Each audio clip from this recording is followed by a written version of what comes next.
Hello, good morning, students. Today we are going to take the fourth chapter from the history textbook, the Mauryan Empire. The Mauryas. The Mauryan Empire was founded in the 4th century BC by Chandragupta Maurya. He organized a powerful army and laid the foundation of a vast empire. He overthrew the Nandas from Magad and the Greek satraps from the northwest frontier and unified a large part of the Indian subcontinent under his government. Now, who are these Greek satraps? The Greek satraps were the governors who were entrusted the Indian territory occupied by Alexander the Great. So, Chandragupta Maurya, he defeated not only the Nandas from Magad but also the foreign invaders who had come from Greece, Macedonia. His successor, Bindusara, kept the Mauryan Empire intact and further extended its boundaries. The reign of Bindusara's son, Ashoka, constitutes one of the brightest periods in the Indian history. After the Kalinga War, Ashoka devoted his life to human welfare. He considered his subjects as his children. He built many marvels in art and architecture, some of which have survived up to this day. Sources. How do we know about the Mauryan Empire? We come to know about history through various sources. For example, the literary source, the Arthashastras of Kautilya.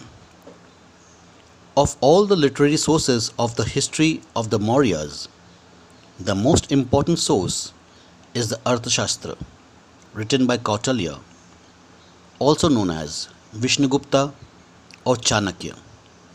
He was the advisor and Prime Minister of Chandragupta. Arthashastra is written in Sanskrit. It is a comprehensive manual that deals with politics, rules of diplomacy, principles of administration, and other such political topics. This book was discovered in 1909 and its English translation is now available. Indica, the second literary source. Megasthenes was the Greek ambassador at the court of Chandragupta Maurya. He had been sent to the court by Seleucus, the Greek ruler. He wrote a book named Indica, which contains his impressions of what he heard and saw during his stay in India. Megasthenes' original Indica has been lost, but its fragments still survive in the writings of later Greek authors like Strabo, Arrian, and Diodorus. Archaeological sources. Edicts of Ashoka. An edict is a decree issued by a sovereign. The Edict of Ashoka, from the most important source of Mauryan history. They are the oldest, best preserved, precisely dated record of India. These edicts are inscribed on rocks and pillars throughout the country and include 14 major rock edicts, 7 pillar edicts, and a number of minor rock edicts. The inscriptions on these edicts provide a useful insight into the life and ideals of Ashoka in particular and about the history of the Mauryas in general. The most important event of Ashoka's reign was the conquest of Kalinga. The indescribable sufferings and atrocities of the Kalinga War deeply touched Ashoka's conscience, and he made a solemn resolve not to take up arms anymore. The war drum was silenced forever, and henceforth were heard only the echoes of Dhammagosha, the call to non-violence and universal peace. So, the most important event of Ashoka's reign was the conquest of Kalinga. The indescribable sufferings and atrocities of the Kalinga War deeply touched Ashoka's conscience, and he made a solemn resolve not to take up arms anymore. The war drum, Behari Ghosha, was silenced forever. Henceforth were heard only the echoes of Dhammagosha, the call to non-violence and universal peace. In pursuance of his policy of non-violence, Ashoka prohibited killing of animals for sacrifice, advocated restraint in the number that had to be killed for consumption, protected some of the animals, and in general condemned cruel acts against animals. Reference to protection of animals is made in the Rock Edict 1, which states, formerly in the great refectory of and temple of the heaven's beloved king, Piyadasi, daily were many 100,000 animals sacrificed for the sake of meat food. So, even at this day, while this religious edict is under promulgation, from the sacrifice of the animal for the sake of food, some two are killed, or one is killed, but now the joyful chorus resounds again and again that henceforth not a single animal shall be put to death. Translated by James Princip. The Sanchi Stupa. The stupa is a semi-spherical solid dome-like structure made of unburnt bricks and stones. The Buddhist stupa has special significance. It represents the spiritual body of Buddha containing his relics such as hair, teeth, or bones. A cassette containing these relics is placed at the base of the dome. The foundation of the Sanchi Stupa was laid by Ashoka at Sanchi, about 45 kilometers from Bhopal in Madhya Pradesh. There are 4 gateways in 4 directions. They have carved panels depicting events from the life of Buddha and some tales from Jataka stories. Buddha is represented with symbols like the peepal tree, lotus, or a wheel. The pillars are surmounted by capitals which contain sculptures of lion. The Mauryan Empire. Chandragupta Maurya. Chandragupta Maurya was the founder of the Mauryan Empire. Not much is known about his childhood. According to a legend, he had been dismissed from the service of Nandas, who ruled before him. He met Kautilya at Takshila. Kautilya, who later became famous as Chanakya, was the son of a Brahmin. Kautilya too was wronged by the Nandas. He therefore joined hands with Chandragupta to destroy the Nanda dynasty. After a long series of battles with Chandragupta, the Nanda capital at Pataliputra fell. This led to the emergence of a new dynasty, the Mauryan dynasty, with Chandragupta Maurya as the emperor. Alexander, the Greek ruler, had conquered many states in the northwestern part of India. After his death, his territories in the Indian subcontinent were taken over by Chandragupta Maurya. With the help of Chanakya, he embarked on the consolidation process of his empire. In 305 BC, India was again attacked by Seleucus, a former general under Alexander. Chandragupta defeated Seleucus. According to the treaty signed with Seleucus, Chandragupta got Kabul, Kandahar, Hurt, and Baluchistan from the Greek commander. Seleucus gave his daughter Helen in marriage to Chandragupta. After this victory, Chandragupta appointed Pushyagupta as the governor of his northwestern province. He then proceeded to the south and captured some territories there. Chandragupta's empire extended from Kabul and Kandahar in the northwest to Mysore in the south, and from Bengal in the east to Saurashtra in the west. According to the Jain tradition, after ruling for 24 years, he renounced the world. He handed over the kingdom to his son Bindusara. Bindusara succeeded his father, Chandragupta Maurya. The Greek historian Athenaeus calls him a slayer of foes. He conquered many parts of South India after defeating 16 rulers.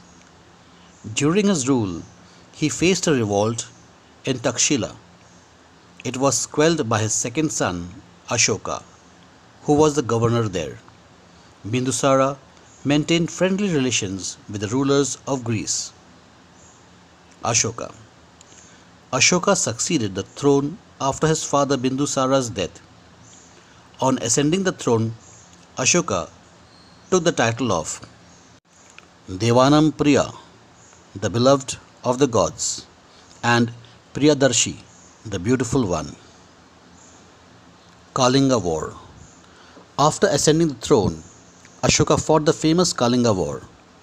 According to Megasthenes, the Greek historian, at the court of Chandragupta Maurya, the ruler of Kalinga had a powerful army comprising infantry, cavalry, and elephants. Ashoka faced tough resistance. According to the Rock Edicts 13, both sides suffered losses, but the people of Kalinga suffered the most. Though Ashoka won the war, it had far-reaching consequences for him and his empire. Consequence of Kalinga War. The Kalinga War had a profound effect on the policy and personality of Ashoka. The death and destruction caused by the Kalinga War brought about a great change in the personal and political life of Ashoka. He abandoned the policy of conquest by force and ambition of victory in all directions, Digvijay, and embraced the policy of religion, Dhamma Gosha. Kalinga changed Ashoka's personal life. He stopped hunting and eating meat and abandoned the life of luxury. Ashoka declared Buddhism as the state religion. The prisoners of war were used for agricultural work. It resulted in an increase in production and brought about economic prosperity in his empire. On account of abandonment of war, there was a decline in military preparedness and efficiency. Extent of Ashoka's empire. After his victory at Kalinga, Ashoka's empire extended from Hindu Kush in the northwest to the river Pennar in the south. It also included some parts of Nepal in the north and Kabul, Hat, and Kandahar provinces outside the present boundary of India. Mauryan administration. Pan-Indian character. The Mauryan Empire, beginning with Chandragupta Maurya, was vast with an all-India character. Seleucus, whom Chandragupta defeated in war, had handed him 4 provinces of Kabul, Kandahar, Herat, and Baluchistan. These remained with the Mauryan Empire right up to the end of Ashoka's rule. During Bindusara's rule, Ashoka reached Takshila and quelled the revolt there. After Bindusara had established his rule over South India, no other king ever ruled over the whole of India. The fact that Chandragupta Maurya spent his last years at Shravanabelagola in Karnataka speaks volume about the all-India character of the Mauryan Empire. The chief advantages of the pan-Indian character of his empire were the following. A. It marked the end of small states. B. It helped in establishing trade links with foreign countries. C. It made India strong and helped the Mauryan kings face foreign aggression successfully. D. After Ashoka's victory over Kalinga, the era of conquest and war was over. It helped the Mauryan kings to pay more attention to social and economic life of the people. Hence, there was an all-round economic prosperity. Administration. It was Chandragupta Maurya, under the guidance of Chanakya, who laid the foundation of an elaborate system of administration. Chanakya wrote in a book, Arthashastra, in which he describes the principles of politics and the art of administration. Chandragupta's son, Bindusara, retained the same system, and Ashoka made some minor changes necessitated by the change of heart after Kalinga War. Mauryan administration had two main divisions: civil administration and military administration. Civil administration. The civil administration had two divisions: the central government and the provincial government. Central government. The Mauryan government was centralized and was managed by several officers of different ranks. The king was the supreme authority of his throne and was hereditary. He was also the supreme judge. Megasthenes, the Greek ambassador at the court of Chandragupta Maurya, in his book Indica, and Chanakya in the Arthashastra tell us about the Mauryan administration. Ashoka brought about some changes in the administrative system of Chandragupta Maurya. He appointed Mahamatras, governors, to look after the welfare of his subjects. At the central level, the king was assisted by the Council of Ministers, Mantri Parishad, headed by the Prime Minister. Each minister was responsible for his department. The Council of Ministers included the chief pujari of the state called Purohit, Senapati, who advised the king on matters related to war and peace, the head treasurer called Sanidhata, and Samaharta, the tax expert. The other important officers were Accountant General, one in charge of agriculture, Superintendent of Mines, Superintendent of Ports, Controller of Commerce, as well as the Superintendent of Weights and Measures. Provincial government. Ashoka made alterations only in the central government and not in the provincial government. During his grandfather's time, there were 4 provinces, and after the addition of Kalinga in Ashoka's time, there were 5 provinces as shown below. Province and their capital. Magad, capital Pataliputra. Gandhar, capital Takshila, Northwest Province. Avanti, Eastern Province, Ujjain. Southern Province, Swarnanagari, and Kalinga, Toshali. Head of the province was called Kumar or Aryaputra. Only the princes were appointed to this position. During Ashoka's time, the Kumar was assisted by the governor, Mahamatra. According to some rocks and pillar edicts of Ashoka, beside the Mahamatra, other officers took active part in the administration of the provinces. Pradeshika collected taxes. Rajuka performed the function of modern-day Tehsildar or revenue officer. The Yukta was the treasurer. District administration. The provinces were divided into districts called Janapads. Their administration was looked after by Pradeshikas, Rajukas, and Yuktas. Administration of cities. Important cities, the capital of provinces, as given earlier, had their own administrative system. The head of the city was called Nagaradhyaksh. According to Megasthenes, the administration of Pataliputra, the capital city of the Mauryan Empire, was looked after by a committee of 30 members. The revenue system. The land revenue was the chief source of income in the Mauryan Empire. It was 1/6 to 1/4 of the produce. Two kinds of taxes, namely Bali and Bhaga, are mentioned in the edicts of Ashoka.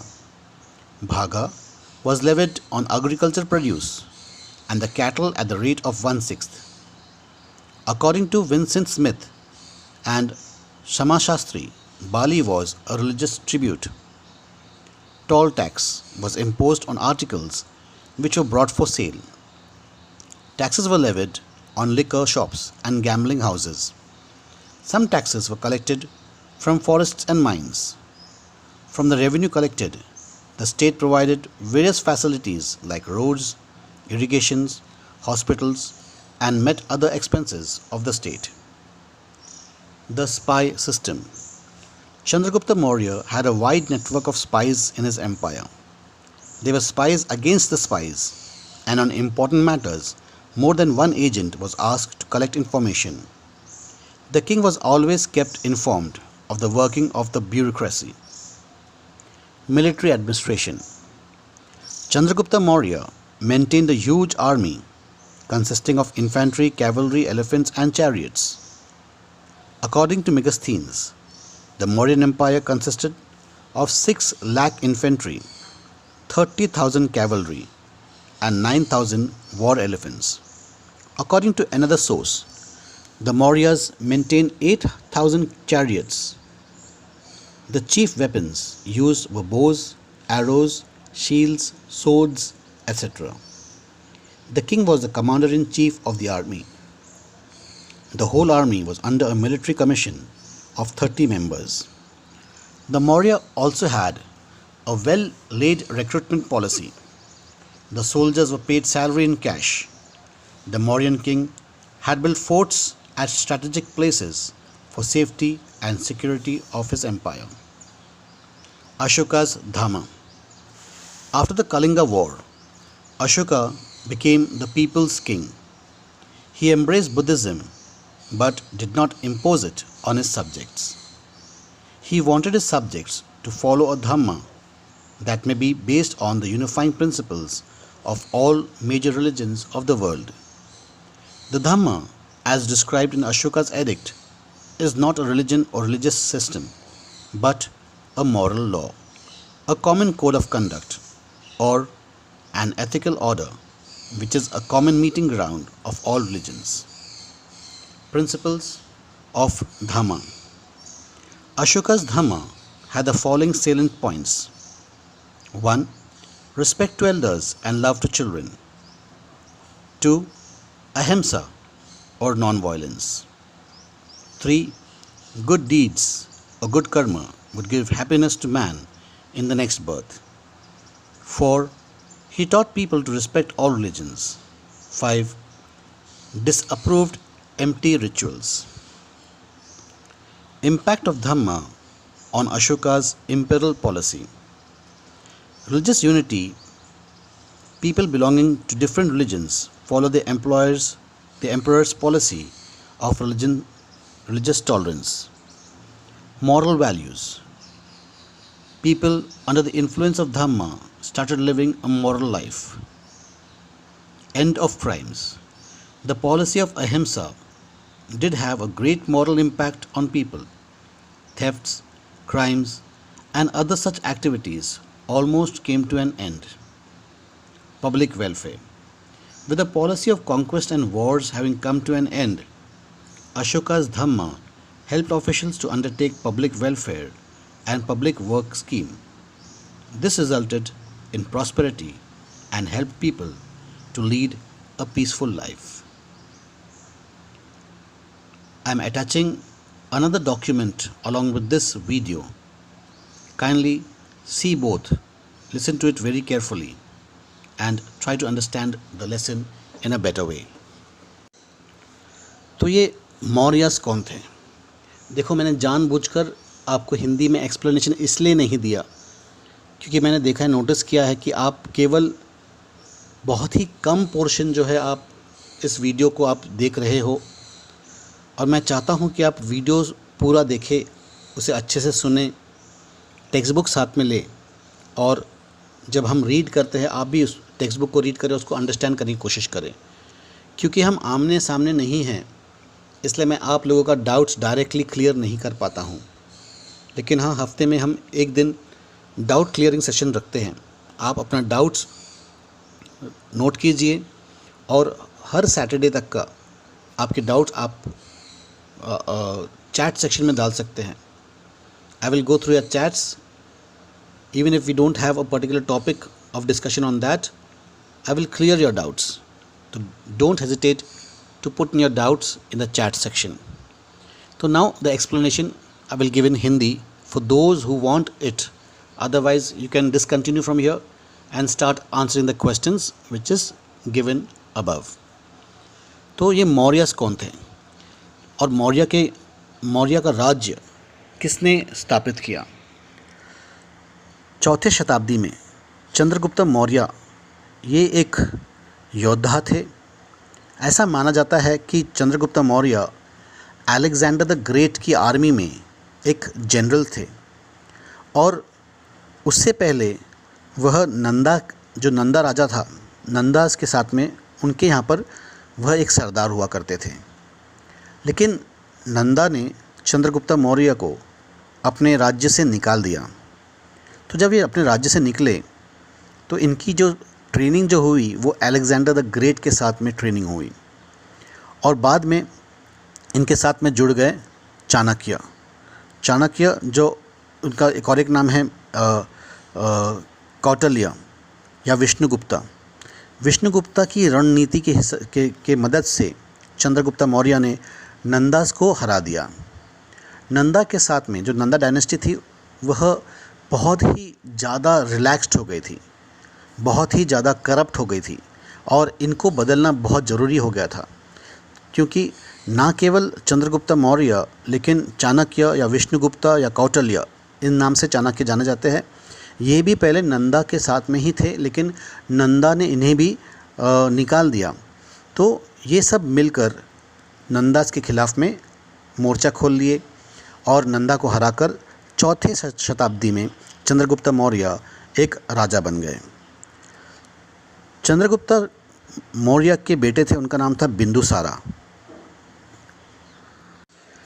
Bindusara ने अपने पिताजी चंद्रगुप्त मौर्य के जो kingdom था, यानी चंद्रगुप्त मौर्य का kingdom देखो कितना विशाल था। वह पूरा मगध का जो, ना केवल मगध को हराकर उन्होंने कैप्चर किया। मगध मतलब आज का जो उड़ीसा है वो मगध हुआ करता था। तो मगध को कैप्चर किया। मगध की जो भी जो डायनेस्टी थी, नंदास की जो भी किंगडम था, वह पूरा साउथ इंडिया से लेकर पूरा इंडिया तक का उसको तो कैप्चर किया ही किया।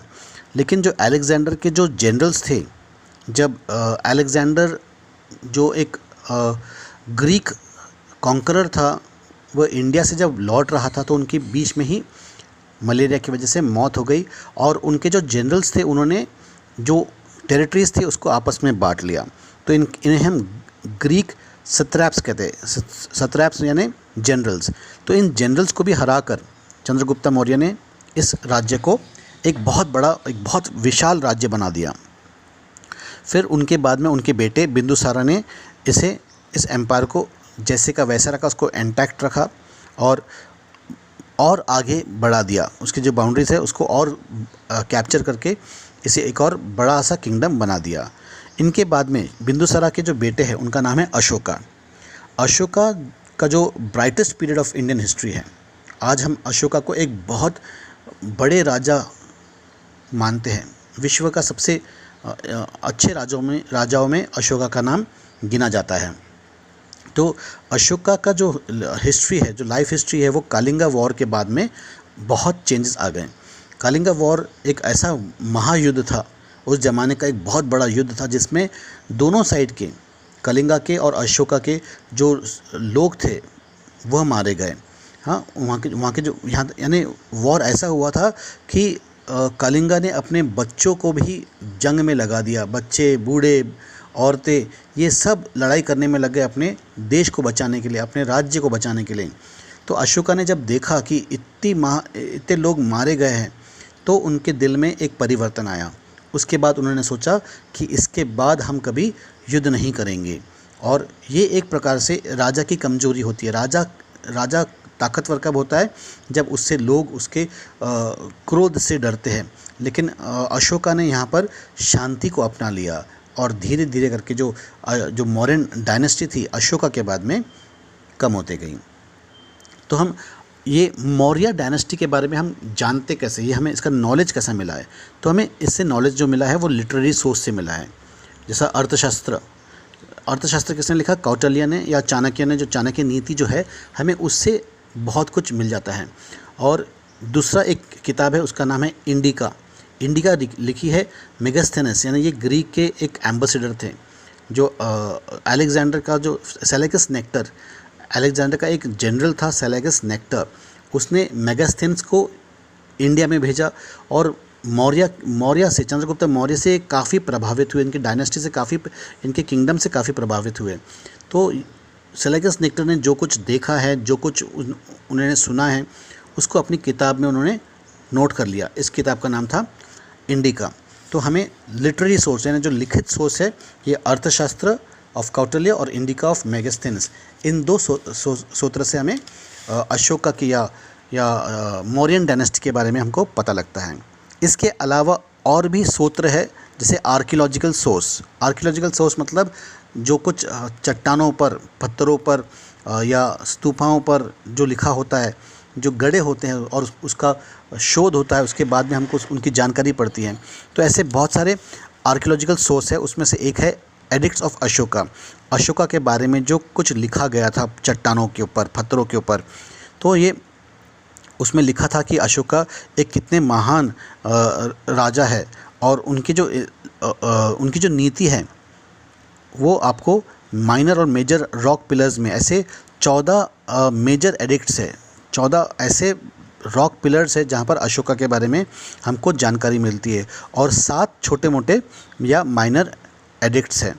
इससे हमें मौर्य के डायनेस्टी के बारे में, मौर्य के जनरल्स के बारे में, इनके बारे में पता लगता है।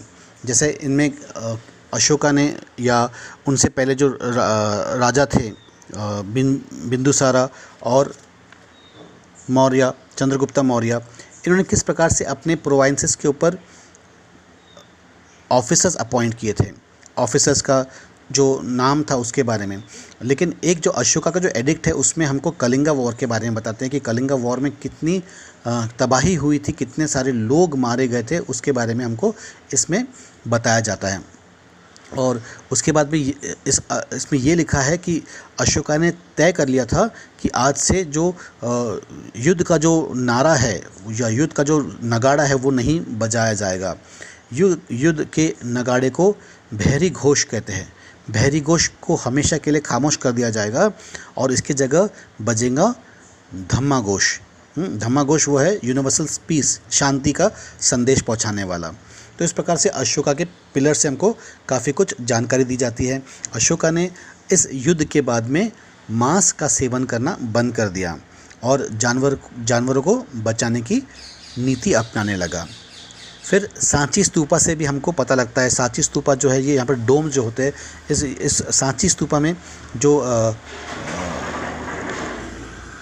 ये जो डोम जो है ये सांची इसमें ऐसा माना जाता है कि सांची स्तूपा में बुद्धा के रेलिक्स रखे गए हैं, यानी उनके बाल हैं, दांत है, हड्डियां हैं, उसको वहाँ पर रखा गया है और इसकी स्थापना की थी अशोका ने।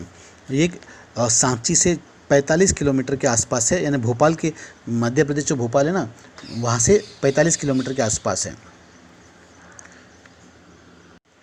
तो चंद्रगुप्त मौर्य ये मौर्यन एम्पायर के, मौर्यन डायनेस्टी के फाउंडर है।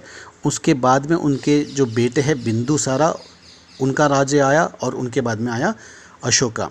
तो सेलेकस नेक्टर जो लिखते हैं चंद्रगुप्त द मौर्यन डायनेस्टी के बारे में, वो बताता है कि किस प्रकार से चंद्रगुप्ता और ने नंदा कैपिटल पाटलिपुत्र को हराकर अपनी डायनेस्टी का स्थापना किया है। उसके बाद में उसने अलेक्जेंडर के जो ग्रीक्स रूलर थे, जो जनरल्स थे, उनको हराकर अपने टेरिटरी को और एक्सटेंड किया, यानी इंडिया के बाहर तक का, वहाँ तक का चला गया। अब आज जो अफ़गानिस्तान में जो खंदाहर, वहाँ तक का अलेक्जेंडर का राज्य चला गया। और बिंदुसारा ने अपने टेरिटरी को और बढ़ाया, उसको नेपाल को भी अपने टेरिटरी में इंक्लूड कर लिया। उसके बाद चंद्रगुप्त मौर्य, उसके बाद में अशोका ने भी अपने पिताजी की जो टेरिटरीज थी उसको बचाया एक रिवॉल्ट से, एक बगावत से, और अपनी टेरिटरी को और आगे एक्सटेंड किया। और जैसा मैंने कलिंगा वॉर के बारे में आपको ऑलरेडी बताया कि अशोका ने उसके बाद में युद्ध करना बंद कर दिया। तो इस प्रकार से आपको एक ब्रीफ डिस्क्रिप्शन मिल जाता है मौर्यन एडमिनिस्ट्रेशन के बारे में। उम्मीद करता हूँ कि आपको एक चैप्टर समझ में आया होगा। मैं साथ में एक वीडियो क्लिप ऐड कर रहा हूँ, आप उसे भी ज़रूर देखिए।